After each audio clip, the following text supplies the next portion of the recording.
देखिए 13 नंबर प्रश्न है कि 8 के प्रथम 15 गुणजों का योग ज्ञात कीजिए। तो 8 के 15 गुणज, तो मतलब कि जो संख्या 8 से कट रहा है, जैसे कि 8 एकम 8, 8 दूनी 16, 8 तीन 24, मतलब यहाँ से 15 तक जाएगा, यानी कि 15 पद तक। तो यहाँ पे हम लिख सकते हैं कि हल, तो 8 के 15 गुणज लिख देंगे हम। 8 के गुणज, पहले 8 के गुणज लिखिए। तो 8 का गुणज शुरू कहाँ से होगा, तो जाहिर सी बात है कि 8 ही कटेगा। गुणज का मतलब पहले 100 गुना करिए 8 को तो 8 होगा, फिर 8 को 200 गुना करिए तो 16 होगा, 300 गुना कीजिए तो कितना होगा, 24 होगा। इसी तरह से 15 तक गुना करते हुए जाना है, मतलब 1 2 3। तो गुणज का मतलब वही हुआ ना कि इसके जो गुना में आ रहा है, तो यहाँ से 15 तक ही जाएगा। जैसे कि A1 है, A2 है, A3 है, इसी तरह से A15 तक जाएगा पद। तो यह इससे क्या मतलब हमको पता चल रहा है कि ये AP, हमको पता चल गया ना कि ये AP है, AP के फॉर्म में जा रहा है कि बड़ा, इसका अंतर क्या है, समान है, जिसका मतलब ये AP में है। तो AP में है, अब इसका योग कह रहा है, तो योग का आपको सूत्र तो पता ही होगा SN का।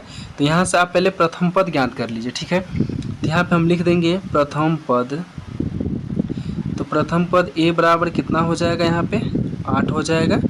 अब यहाँ पे इसका सार्व अंतर लिख लीजिए। तो सार्व अंतर D बराबर कितना हो जाएगा, 16 में से 8 माइनस करेंगे, मतलब दूसरा पद में से पहला पद घटाएंगे तो कितना आ जाएगा, 8 आ जाएगा। अब आपको कितना पद तक का योग कह रहा है, तो यहाँ पे 15 पद तक कह रहा है ना, 15 गुणज हो, तो इसका मतलब अगर 15 पद तक, यहाँ से n का मान कितना आ जाएगा, आपको 15 आ जाएगा। अब आपको इसका योग कह रहा है, ठीक है।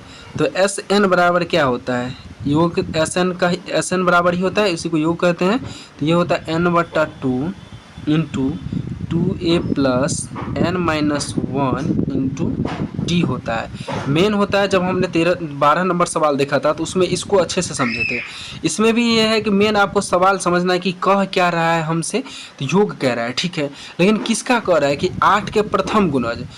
तो 8 के प्रथम मतलब होता है कि जहाँ से 8 शुरू होगा, जो 8 के गुना में आएगा, तो शुरू कहाँ से होगा, 1 से होता है। तो 8 को आप 1 से गुना करिए तो 8 होगा, 8 को 2 से गुना करिए तो 16 होगा, 8 को 3 से गुना करेंगे तो कितना होगा, 24 हो जाएगा।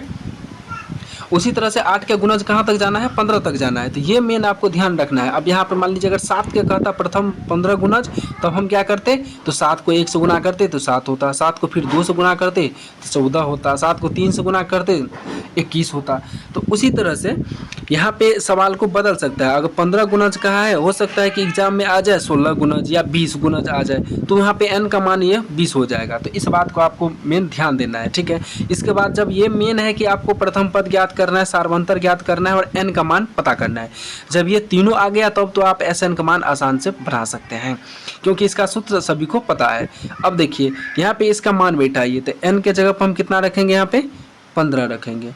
n का मान 15 है, बट्टा में 2 होगा, और फिर 2 गुने a का मान कितना है, यहाँ पे 8 है, प्लस n का मान कितना रखेंगे 15, माइनस हम कर देंगे कितना, 1 कर देंगे, ठीक है। इसके बाद यहाँ पे इंटू डी का मान कितना है, 8 है, ठीक है। अब यहाँ से देखिए 15/2, ये तो कटेगा नहीं, तो ये ऐसे ही रहेगा, 15/2 रहेगा, ठीक है। आगे देखिए, अब यहाँ पे 2 को 8 से गुना कीजिए, हो जाएगा कितना, 16, प्लस 15 में से घटाइए तो 14 गुने हो जाएगा 8। अब इसको फिर से लिख दिए 15/2, इधर 16 हो जाएगा, प्लस 14 8 कितना होता है, 14 8 112, 14 8 112, ठीक है। यहाँ पे अब इसको जोड़ दीजिए, पहले 15/2 गुना का चिन्ह आएगा, ये हटेगा तो जोड़ दीजिए, 112 में 16 का जोड़िए, 6 2 कितना हो जाएगा 8, 1 1 2 होगा और 1 होगा 128। अब ये कट जाएगा, काटिए, 2 6 12, 2 चौका 8, ये हो जाएगा 15, गुने हो जाएगा कितना 64, तो बराबर कितना हो गया 960। देखिए इसको यहाँ तक हमने लेके गए तो लंबा विधि हुआ, इसको शॉर्टकट बनाने के एक और तरीका हम आपको बताएं, यहाँ पे ध्यान दीजिए। देखिए ए का मान तो आपको सभी को पता है कि 8 है, an का मान हमको नहीं पता है, लेकिन ये तो पता है ना कि 15 पद तक जाएगा। तो जब a 15 जाएगा और a का मान आपको पता है कि 8 है, तो क्या हम इसको 8 को 15 सीधे गुना नहीं कर सकते हैं कि मतलब 15 पद तक, जैसे 1 गुणज हम लिखे थे, तो 1 को 8 से गुना किए, दूसरा गुणज होगा तो 8 को 2 से गुना किए, तो क्या हम 15 को डायरेक्ट 8 से गुना करके ए 15 नहीं ला सकते हैं? तो 15 को 8 से गुना करिए तो कितना, 15 8 कितना होता है, 120 होता है। तो यानी कि यहाँ पे अगर हम लिखे तो ए एन का मान कितना हो जाएगा, 120 हो जाएगा।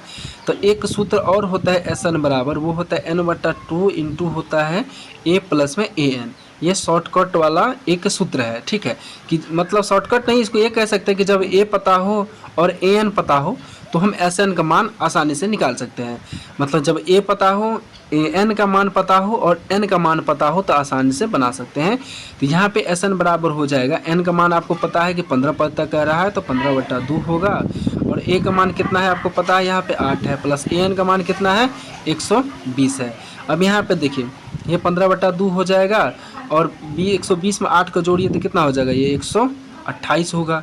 अब यहाँ से 15/2 होगा और गुना में ये मतलब कोष्ठ जब हटेगा तो ये गुना में आएगा 128, फिर इसको काटिए 64 बार में कट जाएगा, फिर आ गया 15 गुने 64, इसको गुना कीजिएगा तो ये 960 आ जाएगा। तो देखिए जिस तरह से ये सवाल हमने बनाया सेम इसका भी आंसर उतना ही आया है, ठीक है। तो जब ए पता हो और ए एन का मान पता हो तो आप आसानी से इस सूत्र पर भी बना सकते हैं। तो चलिए अगले वीडियो में हम लोग अगला सवाल देखते हैं।